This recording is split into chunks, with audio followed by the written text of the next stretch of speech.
Now, I know that these further restrictions are difficult, but they are unfortunately necessary because we have to absolutely minimise social interaction to try to get this virus back under control. And these measures came into force first thing this morning under the emergency procedure and will remain in force subject to this House approval today. Yes, of course. I've just been talking to my right honourable friend from North Somerset, a doctor.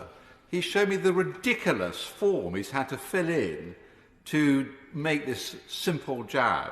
You know, diversity, equality training. When he's inoculating an old lady, he's not going to ask her if she's come into contact with jihadists or whatever. So the Secretary says he's got to cut through all this bureaucratic rubbish. Yeah. I'm a man after my right honourable friend's heart.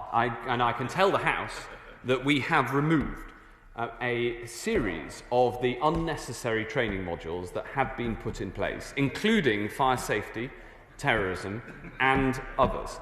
And I'll write him with the full panoply of the training that is not required, and we have been able to remove, and we made this change as of this morning, and I'm glad to say it's in force. Now, I'm a fan of busting bureaucracy, and in this case, I agree with him that it is not necessary to undertake anti-terrorism training in order to inject vaccines. Yeah. I noticed also a story about not delivering vaccines on Sunday, which, as I understand it, they think there will be sufficient vaccines for them to do 7-day inoculation. If somebody runs short, they will get topped up, which is a little different from what the Telegraph said today. He's quite right.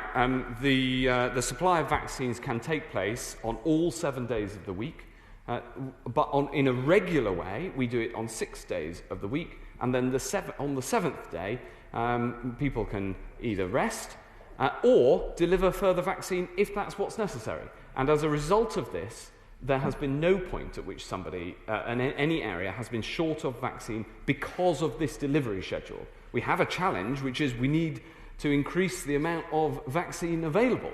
And the current rate limiting factor on the vaccine rollout is the supply of approved, tested, safe vaccine. And we are working with both AstraZeneca and Pfizer to increase that supply as fast as possible, and they're doing a brilliant job. But that is the current rate-limiting step. Now, as that supply increases, Madam Deputy Speaker, we are going to need more people to vaccinate. We're going to need to get the pharmacists involved in vaccination. I very much hope to get my honourable friend, a former doctor, involved in vaccination, and others. We will need more people. But the current rate-limiting factor is the supply of vaccine. That isn't to say that the companies aren't supplying on the schedule that is agreed. They are, and they are doing their bit. But we do need to increase that supply, and then the NHS will increase its delivery. And I hope to make absolutely crystal clear that point, because the PHE work to get the vaccine out, that is not a rate-limiting step. The current discussions we're having with the pharmacists, that is not a rate-limiting factor. What is the rate-limiting factor is and the fill and finish isn't a rate-limiting factor. What's a rate-limiting factor is the amount of the actual juice available, the actual vaccine, which is not manufactured like a chemical. It is effectively it is a biological product. It's a bit like if you bake your own bread, Madam Deputy Speaker. I don't know if you do, but I sometimes do.